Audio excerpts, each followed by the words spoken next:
Good morning, everyone. Every day we focus on the recovery of New York City, a recovery for all of us. And that recovery is well underway. So today I announce a new approach, which we're calling the Key to NYC Pass. This is a miraculous place, literally full of wonders.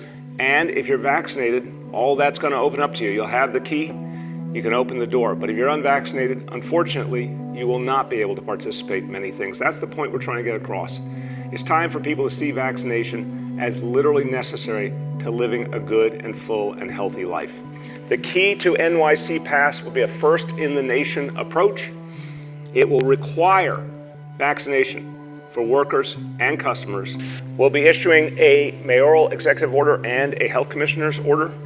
Those are the legal tools necessary to implement this approach. And we know that this is what's going to turn the tide. And we also know that people are going to get a really clear message. If you want to participate in our society fully, you got to get vaccinated. We are doing this for your protection, your family, your community. Key to NYC Pass. And this is the future of the fight against COVID. What we're doing here in New York City is already being emulated and will be emulated a lot more in the coming days by cities and counties and states and private companies all over the country, because this is what we need to do. And the Key to NYC Pass, to me, is exactly the right kind of mandate. Gives people an opportunity to live life fully, the freedom to live life fully, and again, easy to show proof with a vaccination card, with the NYC app, or the Excelsior Pass. All of them work. Then, in the week of September 13th, we start to follow up with inspections and, if necessary, enforcement. This has been already a policy that is changing minds, that's helping us move forward in the fight against COVID. Now, as to the fact that this should be picked up all over the country and emulated, what clear support we got yesterday from President Joe Biden. This is just a few hours after announcing the policy. Joe Biden 100% said yes, cities and states and counties should do this. It's the right thing to do. And I want to thank President Biden for his support. And I think that's going to be tremendously helpful in convincing a lot of jurisdictions to follow this model, which will keep us all safer. That's what we're going to keep doing. And we know the more we do, the more lives are saved, the more we protect our recovery, the more we protect against sliding backwards to those horrible times we went through in 2020.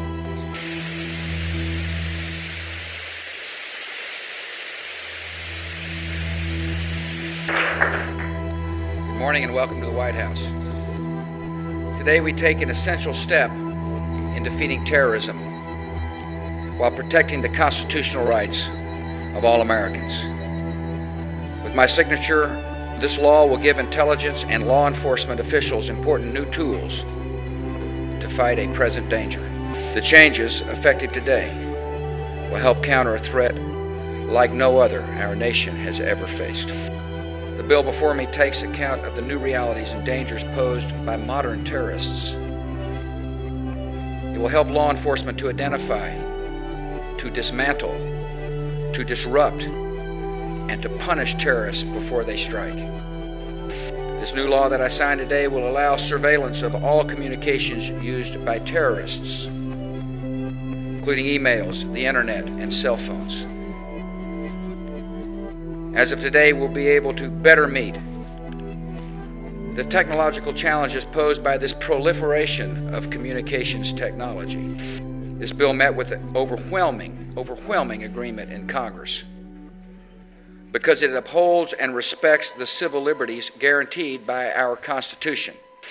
It is now my honor to sign into law the USA Patriot Act of 2001.